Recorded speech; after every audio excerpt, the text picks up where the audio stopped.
Good evening, everyone. My name is Joyce Trotman Jordan, and welcome to Not in Our Towns, continuing conversations on race and white privilege.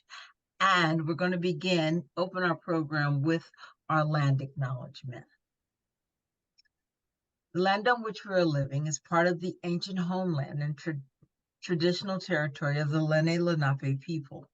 We pay respect to the Lenni Lenape people past, present, and future, and their continuing presence in their homeland and in the diaspora. We also acknowledge the millions of enslaved Africans and their descendants on whose backs the wealth of this nation was created.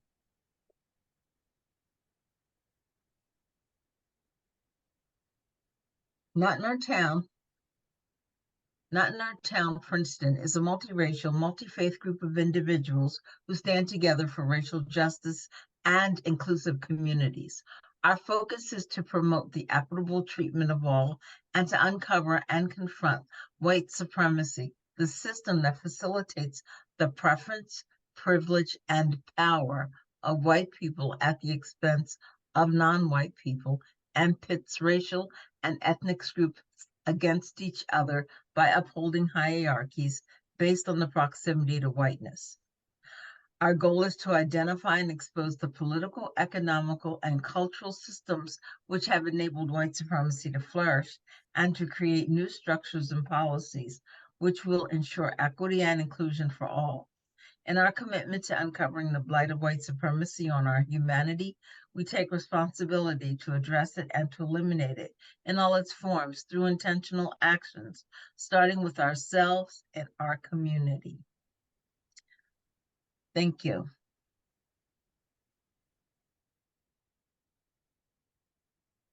Good evening.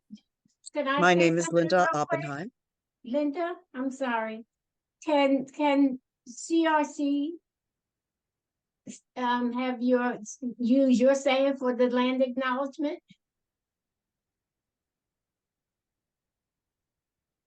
No. Yes.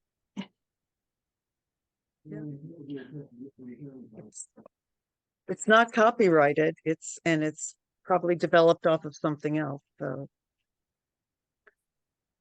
okay. Good evening. My name is Linda Oppenheim. Our guest this week is Dr. Robert Karp. Dr. Karp is Emeritus Professor of Pediatrics at SUNY Downstate Medical Center in Brooklyn. A native Philadelphian, he is a graduate of Central High School, Muhlenberg College, and Thomas Jefferson University Medical College. He did his residency in pediatrics and a fellowship in nutrition at New York Hospital, Cornell Medical Center, and completed training as chief resident at St. Christopher's Hospital for Children in Philadelphia. He stayed on the St. Christopher's staff in a War on Poverty school health and nutrition project. His 14 years in Philadelphia are summarized in his 1993 text, Malnourished Children in the United States, Caught in the Cycle of Poverty. The remainder of his active career was in Brooklyn at SUNY Downstate, where he was director of residency training and service clinics at Kings County and SUNY Downstate hospitals.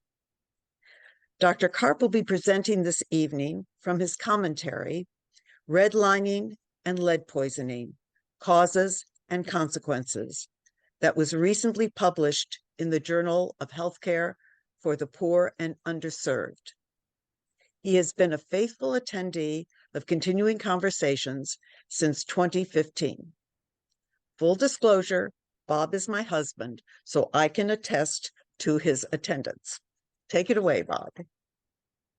Thank you. Thank you, Not in Our Town, for inviting me to present this commentary of redlining and lead poisoning.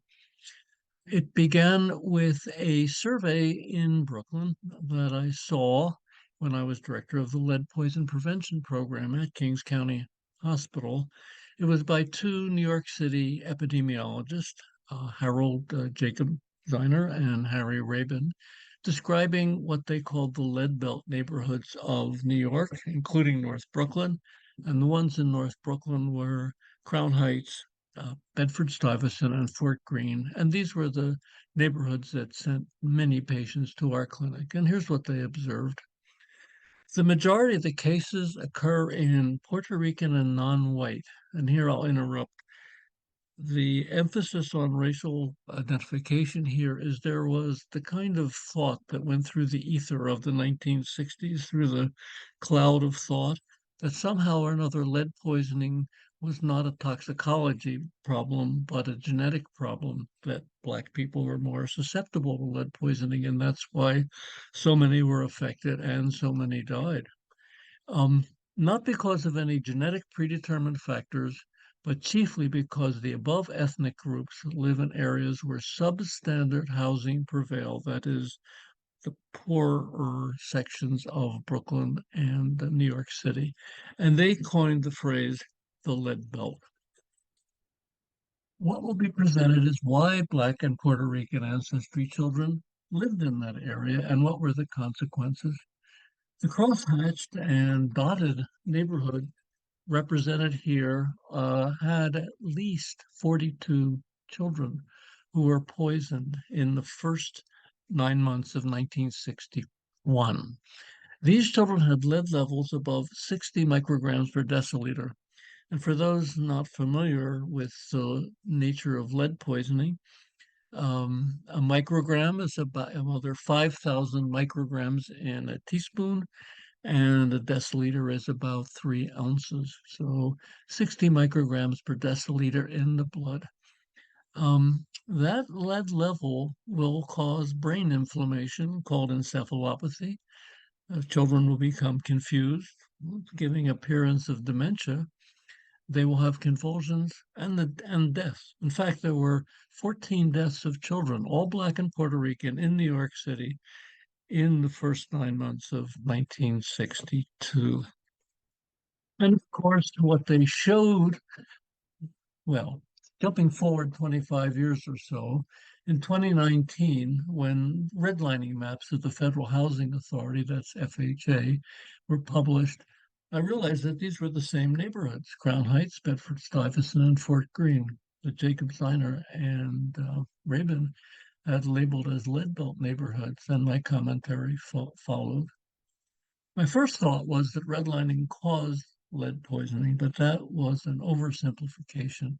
So here are 3 reasons for the overlay. What happened was, first, the federal government failed to regulate lead. It actually allowed lead into the environment against the advice of an expert panel that the government, the Surgeon General, convened in 1925. He asked the panel, tell us, is it safe to put lead in gasoline?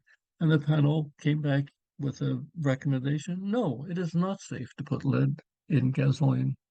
But of course, lead was put in gasoline. And the banning of lead in gasoline did not occur until 1996. The other concern, major concern, was lead in paint. Now, other countries, other industrial countries, banned lead in the 1930s. Australia did it much earlier, like 1910s. Mexico did it in the 1930s, along with European countries. But we in the United States did not ban lead in paint until 1978. The second cause was that redlining took what was a voluntary act, that is racial segregation, and codified it, going beyond the segregation done by realtors or individuals, and they made it law that neighborhoods be segregated. They forbade builders from providing loans. They prevented lenders from providing loans to Black families wanting to live in places like Levittown or other suburban communities. A rather dreadful statistic to read is that 8% of World War II GIs, veterans, were Black, but less than 2% of loans from the FHA went to Black veterans, and the same thing was true of GI Bill loans, GI Bill don't gifts for higher education. Less than 2% went to Black vets. And the last of these is that local governments failed to prevent apartments from being rented without inspection. That is, they let them be rented without inspection, so that children would be exposed to deteriorating paint in the families. One thing to note was that these loans not only were for purchase of housing, but they were also for repair of housing. Let's look at the effect of lead poisoning. Lead's toxicity, lead is an anti-nutrient. That's my own made-up word. It's hard to think of lead as a nutrient, but when you see how it acts very similar to other metabolites or other minerals that have two charges. One is calcium, another is zinc, and a third is iron. The body has no ability to recognize that lead is a toxic substance. It does recognize calcium and takes lead with it into the bone, and it also takes lead into deciduous teeth, that is, the teeth that are shed at early school age, which is how one of the ways in which the danger of lead and the effect on neurodevelopment was discovered.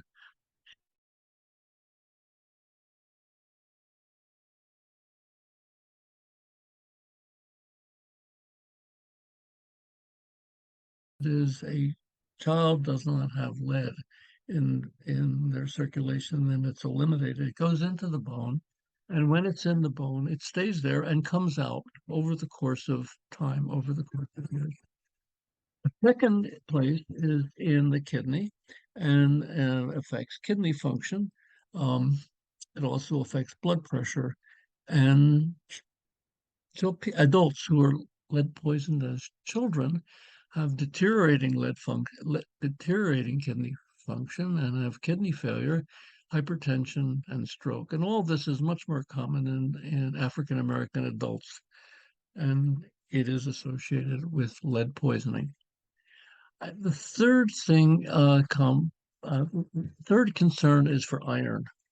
Now, lead poisoned children have lower developmental scores, so-called IQ. Next slide, please. There you are.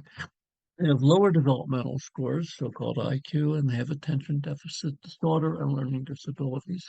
And the reason for that is that iron is the major metabolite in the brain. There are enzyme systems in the brain, monoamine oxidase, cytochrome oxidase, to give names to them. And these have iron as their catalyst. Well, if a person is lead poisoned, then lead substitutes for the iron, and the metabolites become dysfunctional. Another place is in the brainstem, and at very low levels, below 5 micrograms per deciliter, you have brainstem activity, which is related to brainstem action, is the control of behavior, and therefore, with that, you're going to get attention deficit disorders, you're going to get hyperactivity and learning disabilities with school failure. And also, lead is your most expensive nutrient. And so as food costs rise higher than income, food selection narrows to the most inexpensive foods.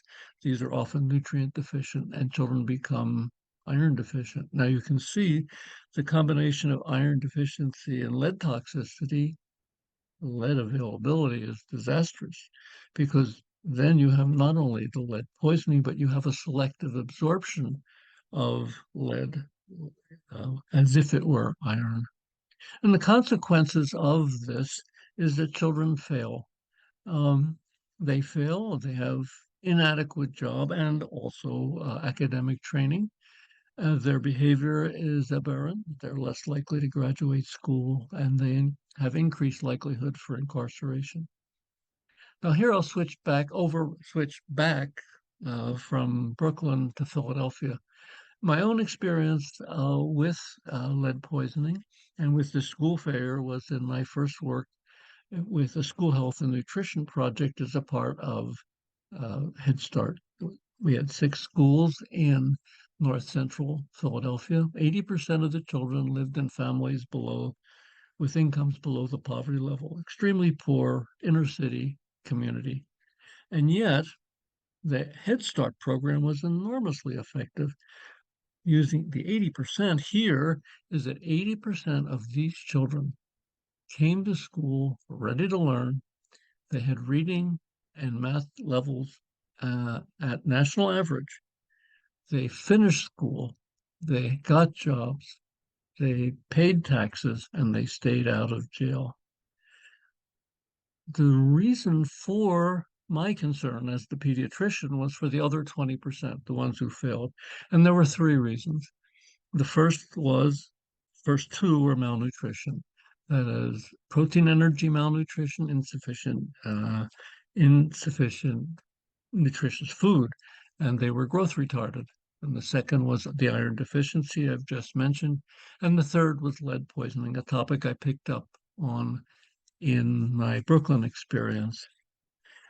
Now, the issue, of course, when the Head Start was canceled as part of the war on poverty and said to be unnecessary, or whatever criticism was made, is entirely false. These children, because they finished school, contributed to society. Without Head Start, the absence of Head Start, they become part of what's called the school to prison pipeline, which is rather tragic. Now I'll look now at how this developmental issues were discovered and bring up the name of a very important person, Dr. Herbert Needleman. Dr. Needleman was a psychiatrist he was in the Department of Psychiatry at the University of Pittsburgh, and he developed what was called the Tooth Fairy Project. He worked in Boston public schools, and each child who lost a tooth, as they lost their teeth, they brought them to school and they received a small present. And then the teeth were measured, the lead in the teeth were measured. Now, to see the correlation, if any, that occurred between lead poisoning and development, or lead level and neurodevelopment, he had two methods. One was subjective. He asked the teachers to rate the child's behavior in school, rate the child's learning in school. Second, he had objective measures. He used what's called the Conners scale for attention deficit disorder, where the mother and the teacher would evaluate sets of questions for their attention and their activity. And he used a set of neurodevelopmental tests, sometimes called IQ tests, although that's not quite an accurate definition. I'm not sure. One is never quite sure what that actually means. What the test did show were not just achievement, but how children process information. And then he evaluated the data, tried to see the correlations. Well, the relationship with the test results and the lead levels were so much that you could actually predict the lead levels by the scores of the teacher and by the scores of the test. Quite astounding. So one would expect everyone to go, bravo, Dr. Needleman, isn't that great? But of course, it was a lot like trying to show that smoking causes cancer. The reaction was dreadful, with all sorts of accusations made against Dr. Needleman. In fact, the University of Pittsburgh was forced by lawsuit, I think it was that way, to have an ethical panel, independent, determine whether there had been ethical gaps in his work. And of course, there were none.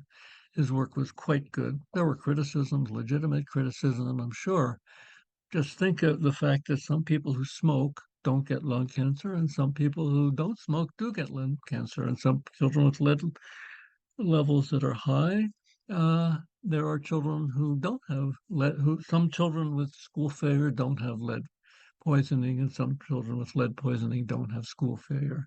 That's entirely predictable. So let's talk now about redlining. Some of this is a review for people who've attended these sessions, I know, but let's go through what redlining was.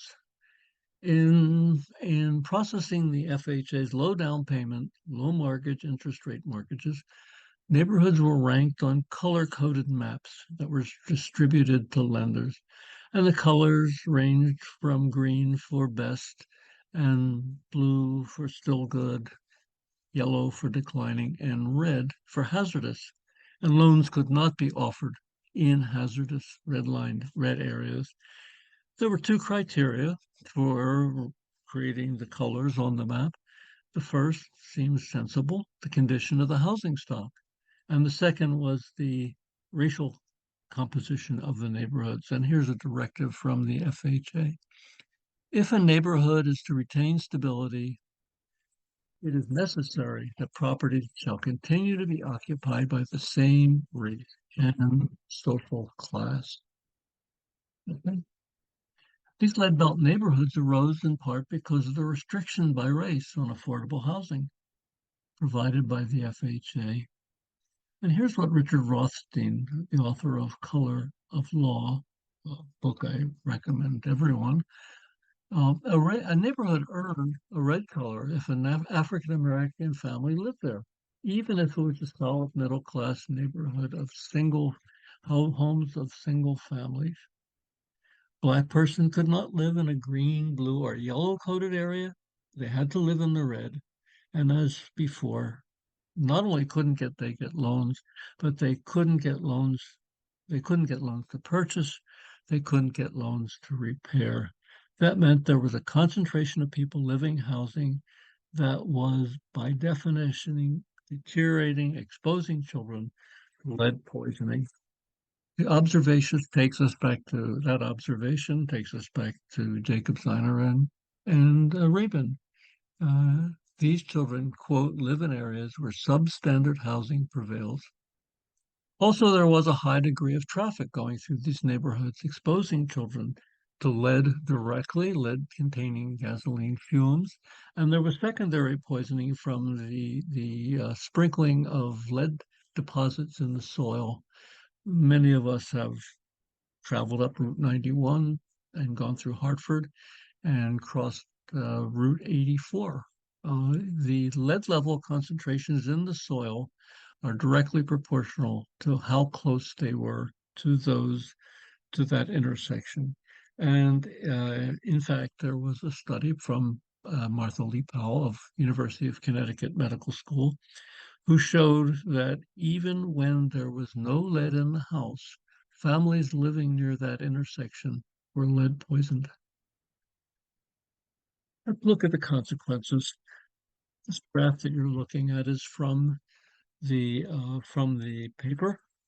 And if you look to the left side, you'll see that all poor children have higher lead levels than those with incomes at a higher rate. The lead levels of the poorest were higher than those of mid-level and higher than those above poverty.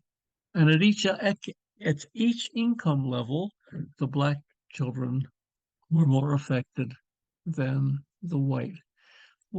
Take a look on the lower right and see that in the best in this survey, the least affected in this survey, which was the National Health and Nutrition Examination Survey of 1976, that even the best cohort here, least affected cohort is perhaps the better way to say it, have lead levels of 10, which is a substantial lead poisoning. Of course, the poorer Black children, the poorest group of African-American children, had lead levels of 24, a level which today would have the Department of Health come roaring to the door to find out what was happening. And for poor white children, the level was 19, which is also a substantial level. Now, this particular pattern, all poor are affected, Black more than white, and all children are affected, or all people are affected, is characteristic of every public health characteristic, every public health problem in the United States. You show this graph for the effect of lack of a universal health care system, does exactly the same thing. So one should not simply pass this off as a problem of people being poor or poor and Black. It's not having effective public policy is everybody's problem.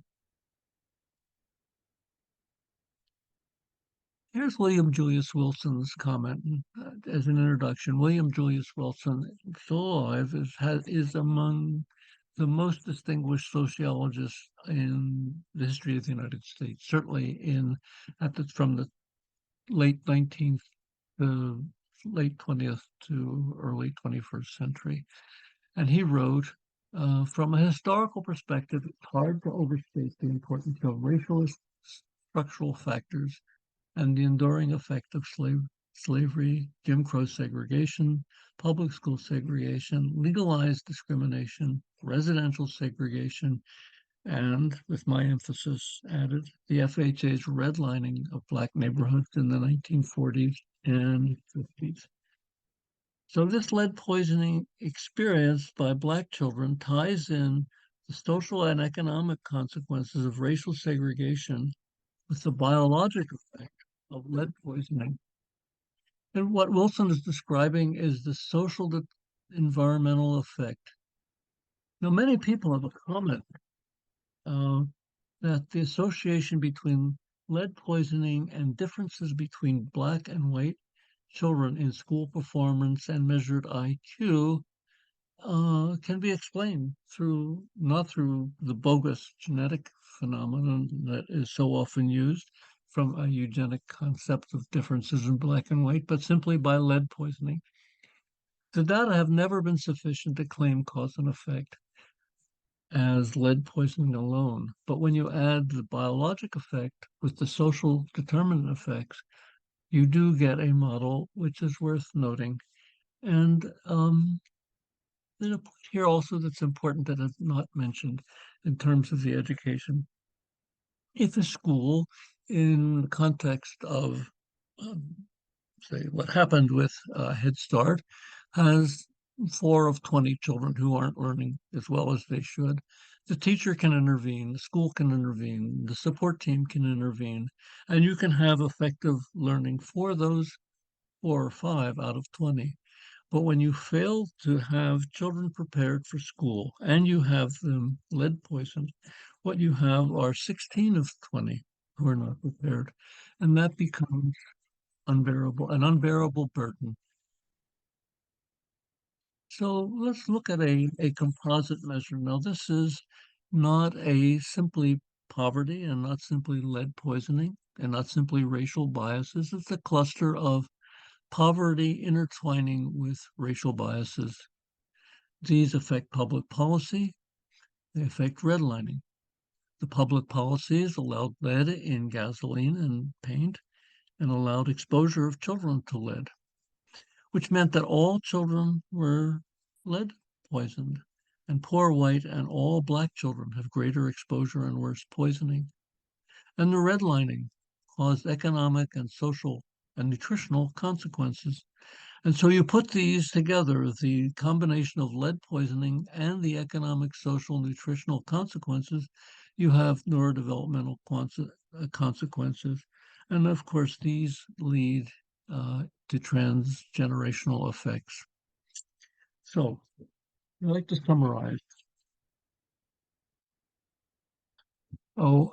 Excuse me, one step skipped here. Other factors have to be considered. Lead poisoning is still a danger to children. It is an ongoing problem that has certainly not been resolved. Lead is in water, and the lead is in the water because the industrial pollution of so much of our water supply, our rivers and our lakes and such, has left lead in the water that then poisons children today. Many people know here of the Flint, Michigan experience. The state of Michigan, chose to reverse the Chicago River, a very slow-moving river. And in reversing the river, which was the water supply for Flint, the detritus in the river stirred up, and all the children were lead poisoned. We also know that there is lead in pipes, that lead pipes were used. And the EPA has actually, I believe Trenton has singled out, but every city has to face the question of, is there lead in their water supply?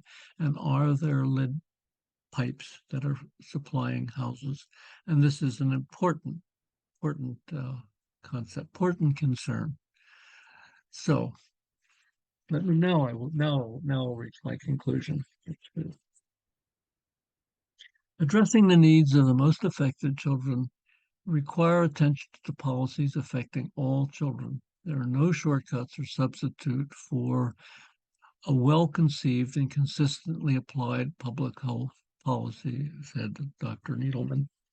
Substantial racial and economic gradients and susceptibility to lead poisoning suggest that a greater risk was for children from low income and Black families. Redlining by the FHA increased that risk. But it's also true that every child, when there is absent public policy, is affected by lead poisoning, affected by the lack of health care, affected by the lack of affordable housing, affected by the lack of effective schooling and good nutrition. And so effective policies for all children are necessary to address the poisoning and all concomitant issues of public health. Thank you very much. Thank you, Bob. You're welcome. It's been fun presenting. I turn it back to you, Linda. What do you want, folks?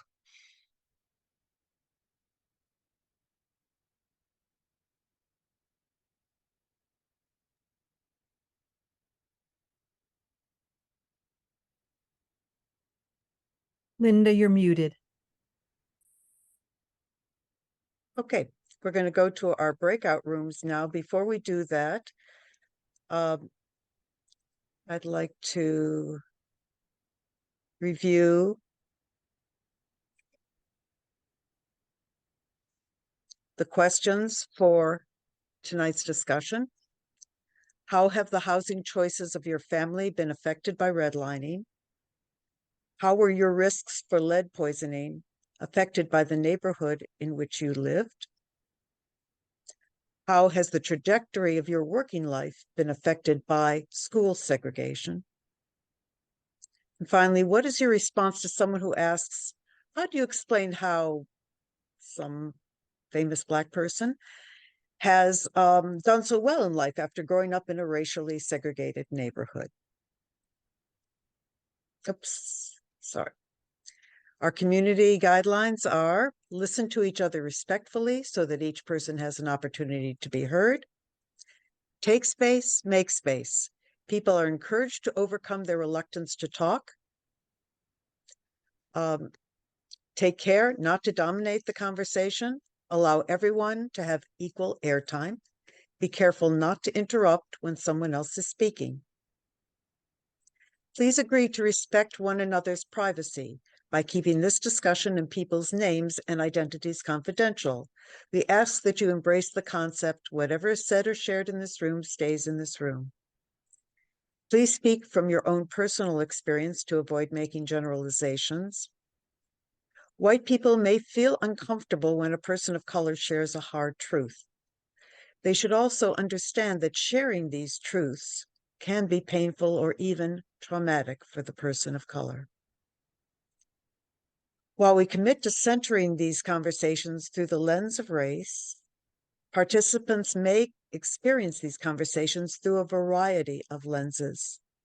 We acknowledge intersectionality, the interconnected nature of social categorizations such as race, class, and gender, regarded as creating overlapping and interdependent systems of discrimination or disadvantage. That's the definition from Kimberly Crenshaw. We make space for the breadth of human experience, and all are welcome. We had a wonderful group. This fellow named Bob Karp was in it, so it was really good.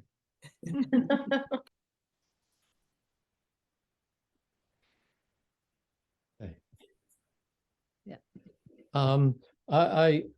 Yes, I was in Bob Karp's group too. I enjoyed this group so much for everybody in it, and it was one of the best conversations that I can remember.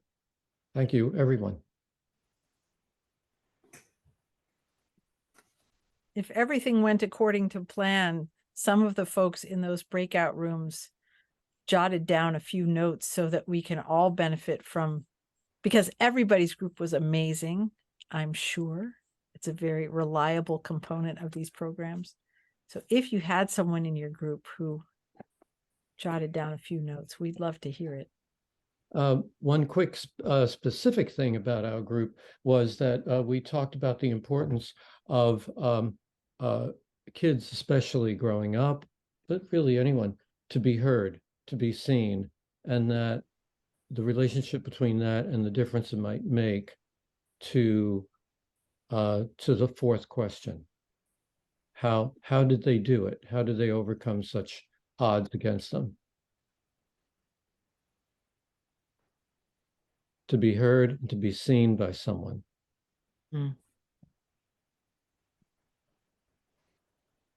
Thank you.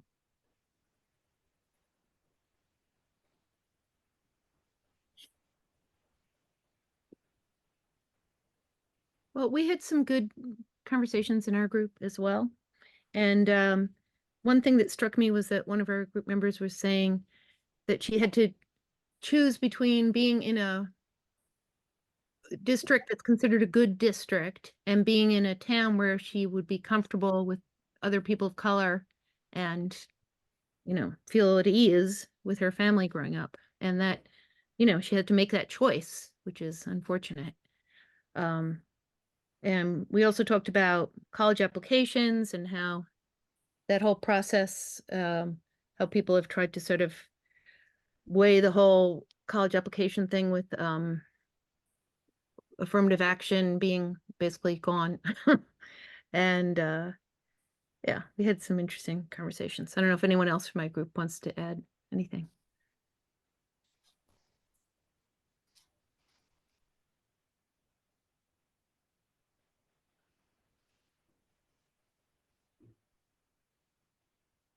Yeah, in our group, segregation affects all of us in some way or another.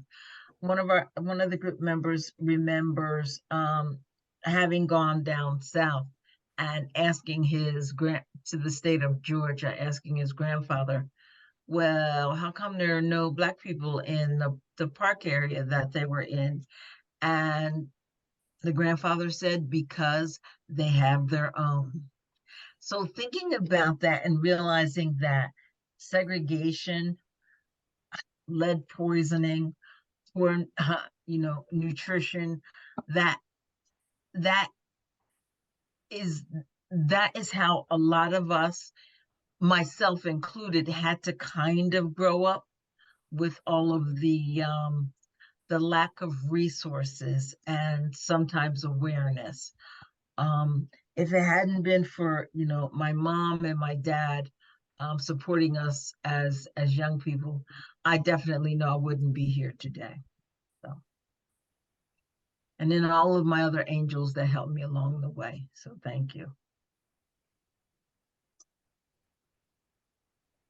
And another point Caroline brought up too, when all of us need to be honest about the racism that we've grown up with, and some of the racist views that we still may hold on to. And I honestly believe that if we can confront them, or at least acknowledge them, and then let them out, I think we'd be able to grow a lot further. So thank you, for real, this time. Thank you, Joyce.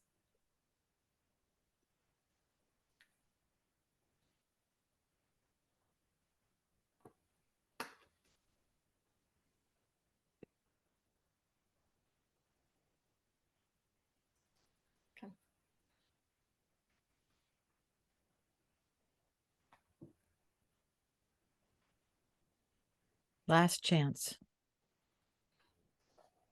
Yeah, I just wanted to say, our group, we did discuss some of the pre-existing environmental issues associated with lead, namely where major highways were put through urban areas, specifically in many cases through predominant neighborhoods. And the effect of gasoline, leaded gasoline on those properties and on those individuals living there. Not only was it a problem then, but it's still a problem throughout America.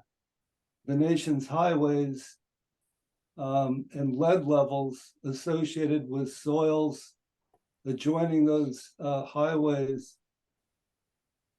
Currently, there's an infrastructure, major infrastructure across America.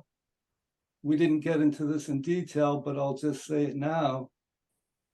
There's a lot of construction activity that's disturbing the lead that's in the soil. So people are going to be exposed again to lead levels from 50 years ago. So lead is in the environment. We just have to be aware and just learn more about, the hazards around us. There is a lot of work being done in New Jersey specifically for lead in school drinking water. It's mandated to be tested. It is being done. There are also some other programs in New Jersey related to inspections and testing of low-income housing and also of rental properties in the state of New Jersey. So those things are good. It's a step in the right direction. But it obviously, it doesn't cure what's been done in the past.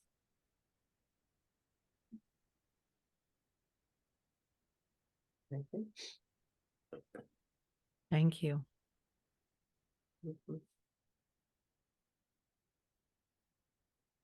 Okay, out of respect for everybody's time this evening, I'd like to encourage everyone to once again thank our fantastic presenter, Bob Karp, for spending time with us this evening and helping us build our understanding.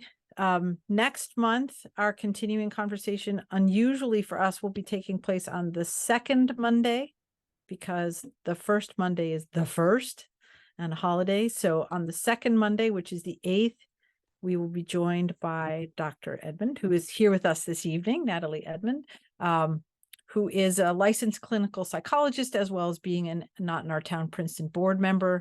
The program is entitled Building Racial Fluency and Agility, Solidarity in Times of Polarization, which sounds amazing just on the face of the title.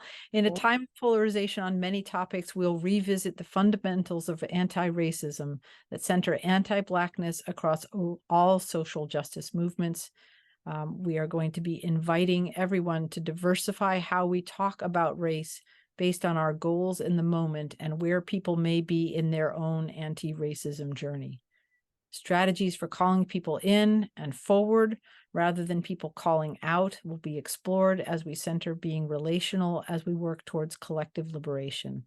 We will discuss how to be kind while disrupting the culture of politeness that keeps oppressive systems in place. Doesn't that sound fantastic? Mark that on your calendar. And Yes. I want to encourage everyone. This was a nice, robust conversation tonight. And there are people in your circle who would have benefited from being here tonight. And there certainly are people in your circle who would benefit from joining us on January 8th.